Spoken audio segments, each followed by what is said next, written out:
Canal Bad Draw na área, nós aqui de novo, trazendo conteúdo de Xcode aqui para a internet. É claro, a gente vai popular a internet com conteúdo de Xcode, né? Brincadeirinha, brincadeirinha nada, tô trazendo conteúdo aqui polêmico, porque é conteúdo de CNPJ. Eu sei que tem um pessoal que trabalha fazendo site. Normalmente quando você faz site para empresa, empresa é pessoa jurídica e pessoa jurídica tem CNPJ. Então vale a pena saber tratar com CNPJ, saber quando o CNPJ é válido, isso, claro, dentro do padrão da Receita Federal, e também saber acessar ali dados do, do cara, do contribuinte aí, né, da empresa, pelo CNPJ. Isso é bacana, é legal você saber isso como programador, e é legal que o Xcode permita que a gente chegue nisso aí. Mas eu quero, né, aqui antes de tudo, agradecer ao meu amigão aí, Daniel Andrada, porque ele trouxe aí a sugestão. Eu não sabia que existia essa possibilidade, essa API. Ele me falou dessa API, eu fui atrás, fui pesquisar, então estou trazendo aqui pra gente algo bacana. Eu espero que seja útil para você. Você talvez não saiba do que eu estou falando, mas você vai ver isso na prática agora. Olha só. Eu vou botar aqui, deixa eu clicar em visualizar aqui. Tá, eu vou botar aqui um CNPJ, tá? Sem usar pontos. Tá? Sem usar traços, sem usar barra, sem usar nada, só o número mesmo, tá vendo? Aí eu vou clicar aqui em validar. Você vê que, ó, ele me retornou aqui os dados da empresa. Logo, então é um CNPJ válido, tá? Essa é o McDonald's, né? Arcos Dourados, Logradouro, Ao Amazonas, número 253, bairro. Então eu peguei aqui o endereço. Eu tenho acesso a mais informações através do CNPJ, né? É porque a gente consegue ter o retorno aí de um objeto. Esse objeto está aqui, ó. Tá, ó, tenho aqui data, situação, nomes, telefone, e-mail, atividades secundárias, que é um array. Então seria muito fácil acessar ali atividades secundárias, entre colchetes 0, entre colchetes 1, ou percorrer tudo com for each. Então a gente tem acesso a esse objeto, e esse objeto tem muita coisa, tá vendo? Eu peguei ali só o endereço, razão social, que é o nome aqui.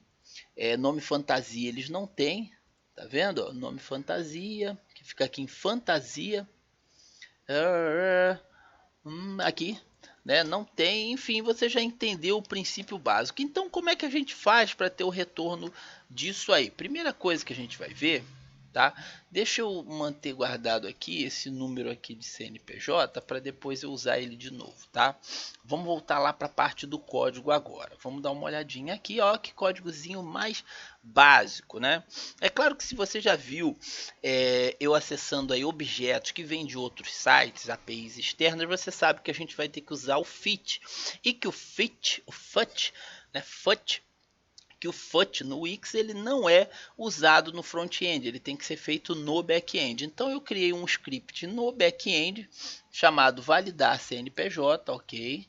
E é lá que a gente faz o FUT. Aqui a gente pega o resultado de lá. Aqui eu não faço nada mais do que passar aqui para esses elementos de texto aqui, ó, que estão só com tracinhos, passar para ele os valores que eu peguei do objeto retornado de lá, que aqui eu pego no CNPJ dados, tá vendo? Mas vamos dar uma olhada lá no back-end primeiro, antes da gente entender aqui, né?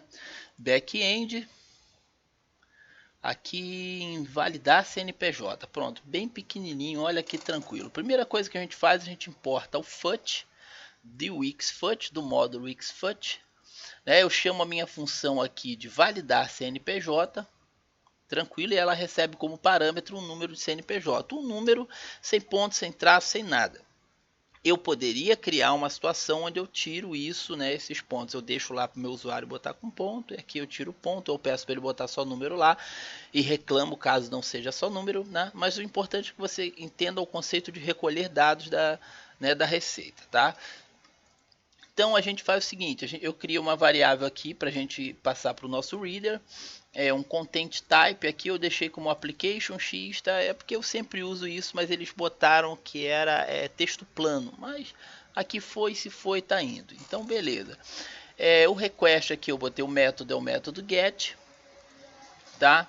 E passei o readers, que é o readers que a gente criou aqui, tá? Então é nesse request que eu passo aqui no meu segundo parâmetro do fetch. Por que eu primeiro parâmetro do FUT, repara aqui que HTTP response recebe FUT para um determinado URL, ok? Então a URL é desse site aqui, é o receitaws.com.br. O receitaws.com.br tem uns pormenores que vale a pena a gente conversar aqui nesse vídeo, tá? Dentro dessa URL, depois de CNPJ, eu passo aqui o número do CNPJ que a gente passou aqui para cima, tá vendo? Então a gente passa para dentro da função CNPJ e passa aqui depois da barra também o CNPJ. Isso ficaria mais ou menos assim, ó. Deixa eu pegar essa estrutura aqui, vamos aqui onde eu deixei aquele CNPJ. Ó, repara como é que isso fica aqui, tá vendo? Então fica CNPJ e quando eu dou um Enter aqui, ó, perceba que a gente vai para uma página que contém somente um objeto JSON. Tá, vamos voltar lá para o editor, deixa eu dar um zoom aqui para a gente conversar melhor sobre isso. Então tá aqui o FUT, tá? HTTP response vai receber o resultado desse FUT, né? E como segundo parâmetro a gente passa o request, que tem o método, que é o método get, poderia ser post, mas é get, e o readers, que recebe esse reader aqui em cima. Aí eu digo o seguinte, se HTTP response.ok, significa que se a gente conseguiu se comunicar com aquele site receitaws.com.br e está tudo ok, a gente retorna HTTP response.json, a gente retorna esse objeto aqui. Esse objeto aqui, a gente vai retornar esse objeto aqui lá para frente, como a gente já viu esse objeto aparecendo lá na frente. Eu só vou mostrar para você como é que eu recolho esse objeto lá. Senão a gente só lança um erro ali em console.log. Tá justo? Justo, né? Vamos dar uma olhada lá na frente agora no nosso validador. Aqui com zoom você vai conseguir ver melhor. Você tem o seguinte, que quando eu clico ali no btn, né, de validar, aquele botão que eu digo ali, validar, perceba que eu não estou fazendo validação aqui se o campo está vazio ou não. Eu só estou fazendo o seguinte, se cnpj dados.status igual error, isso acontece quando esse número que é passado aqui, ele não é um número válido. Quer ver? Eu vou passar, por exemplo, aqui, um número inválido qualquer, vou dar enter. Aí ele me retorna aqui, status, error, tá vendo? Então, ó, bem bacana, ó, status. Eu acho que aqui eu tô com a minha fotinho na frente, né? Então não vai dar nem para você ver, mas deixa eu tirar aqui, ó, tá vendo? Ó?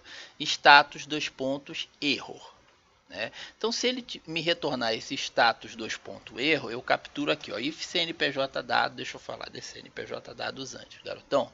Deixa eu tirar esse console.log, é o que faz ele aparecer lá no console pra gente, como eu mostrei antes aí. Mas toda a função funciona aqui, ó, cnpj dados recebe await, né, ponto validar CNPJ, e eu passo aqui para aquela função validar CNPJ que eu importei aqui, ó, validar CNPJ from backend barra validar CNPJ, que é esse script que está aqui, backend validar CNPJ. Isso aqui é o endereço daquele script e isso aqui é a função lá de dentro que eu estou importando. Lembrando que se eu estou importando é porque lá ela tem a palavra-chave export, né, antes da declaração da função. Significa que ela lá está sendo exportada, tá? Claro que eu aqui, como um informador, né, e um gerador aí de conteúdo, não posso deixar de dizer para vocês que o correto aqui, nesse caso, é a gente usar esse bloco try catch. A gente vai fazer um try catch aqui. A gente vai dizer o seguinte, ó, try, quer dizer, tente executar. Deixa eu guardar de novo aqui esse CNPJ, que eu quero usar ele de novo, tá? Eu não quero ficar tirando ponto. Ó, try, tente fazer isso aqui, quer dizer, tente se comunicar, né, com a função validar CNPJ, que está lá no back-end, né? Caso haja erro, try catch, né? Caso haja erro, execute isso aqui. Então a gente vai fazer isso aqui, ó. A gente dá um try, né? Só estou dizendo que essa é a forma correta. Do outro jeito também funciona, tá? Mas eu estou falando sobre forma correta. Tente fazer isso aqui. E caso você não consiga, execute o catch. A gente vai botar aqui um erro, ok? E a gente vai dar um console.error, em erro aqui, tá? Então essa é a estrutura correta. Deixa eu mandar o Wix arrumar a casa aqui. Pronto, então a gente tenta executar isso aqui. Deixa eu separar aqui, gente, para não ficar confuso. Isso aqui, ó, tente pegar na CNPJ dados o valor que retornado lá da validar CNPJ, tá? Passando como parâmetro aqui o valor daquele campo que a gente tem aqui, que a gente digita o CNPJ. Se tudo der certo, a CNPJ dados vai ser um objeto. Se esse objeto tiver, né, um atributo status igual erro, a gente mostra aquela mensagem de erro que está aqui, ó, CNPJ inválido. Né, a gente pode ver isso aí funcionando, mas é uma coisa bem básica, uma validação bem básica. Se não, a gente vai passar os valores, ó, txt erro, .write, né, que é aquele erro que estava sendo mostrado, some, aí a razão social recebe CNPJ dados.nome, aí a gente vai destrinchando os atributos do objeto. A CNPJ.fantasia é passado para txt.fantasia, que está aqui, ó, nome fantasia, tá vendo? TXT fantasia, TXT logradouro. Aí eu pego tudo isso aqui do objeto que eu acabei retornando, que é o CNPJ dados, .f, .município, e passo aqui para os meus textos. Agora as observações que devem ser feitas. Esse serviço do receitaws.com.br, eu percebi o seguinte, ó, vamos lá que eu vou mostrar isso na prática para vocês. Vamos visualizar aqui. Ó, eu vou passar aqui eu acabei apagando aqui o CNPJ, mas tudo bem, eu vou botar o meu aqui. Eu tenho um CNPJ aqui. Acho que tem um texto aqui bem grande, ó. Eu tenho aqui o 17.666.739, 1000 ao contrário, 30. Tá? Aqui embaixo a gente tem um controle dele mostrando o objeto. Não tem, ó, validar. Tá aqui, mostrou o objeto, né?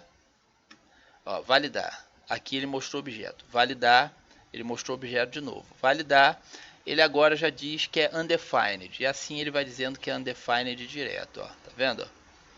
Status of undefined. Então já deu erro ali, já deu ruim. Por quê? Porque na versão gratuita desse carinha aqui, deixa eu botar aqui, eles têm planos aqui, e o plano básico, que é o gratuito, só permite 3 consultas por minuto. E o limite de 130 mil consultas por mês. Então eu fiz 3 consultas aqui, ele parou. Eu acho que se já passou um minuto aqui, ó, ele vai até fazer de novo. Não, mas ele já deu erro aqui e capaz de não fazer. Mas se já passou um minuto, olha lá, já é um defined, ele já não está fazendo, porque acho que nem passou um minuto. Mas só para você entender, então ele me limita. Então você vai encontrar esse limite, ó.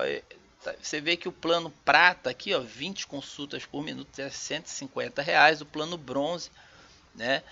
E assim, é uma pena a gente não ter soluções mais simples nesse sentido, né? Fica aqui meu beijinho, né? Minha vontade que isso fosse de graça, porque é uma coisa muito bacana. Tá? Vou tentar visualizar aqui de novo, ver se passou aqui um minuto. 17.666.739, 1000 ao contrário 40, tá? O CNPJ está errado. Aqui, CNPJ inválido, quer dizer, ele fez a consulta. Tá? Isso já contou como uma daquelas 3 por minuto, entendeu? Agora eu vou botar aqui o 30, ó. Ele vai, retornou aqui, ó, razão social, nome fantasia, a rua, bairro, tudo aqui certinho conforme eu botei. Eu vou validar de novo, foi, mas os 3 por minuto já foi. Vou validar de novo, ele vai dar undefined. É uma pena, né, gente, que o serviço seja assim. Bom, mas fica aí a dica, eu vou deixar esse código aí na descrição do vídeo, tá? Não se esquece de dar uma olhada no curso básico, no curso de UX Code Pro, que está aí na descrição também. Também tem o grupo lá, o UX Code Brasil, no Facebook, com uma galera aí esperta, procurando cada vez mais conhecimento aí para botar o carro aí na internet, para desfilar nesse carnaval, entendeu? E eu vou ficando por aqui, porque a minha mensagem eu já trouxe, e deixando aí os meus pêsames, os meus pesares, e mesmo assim muito obrigado ao Daniel Andrada, que deixou aí essa dica. Talvez ele não soubesse. Se alguém achar alguma coisa aí que seja gratuito e trouxer aqui para o seu amigão Bad Draw, eu fico agradecido. Eu vou ficando por aqui, meus amigos, até a próxima, tá?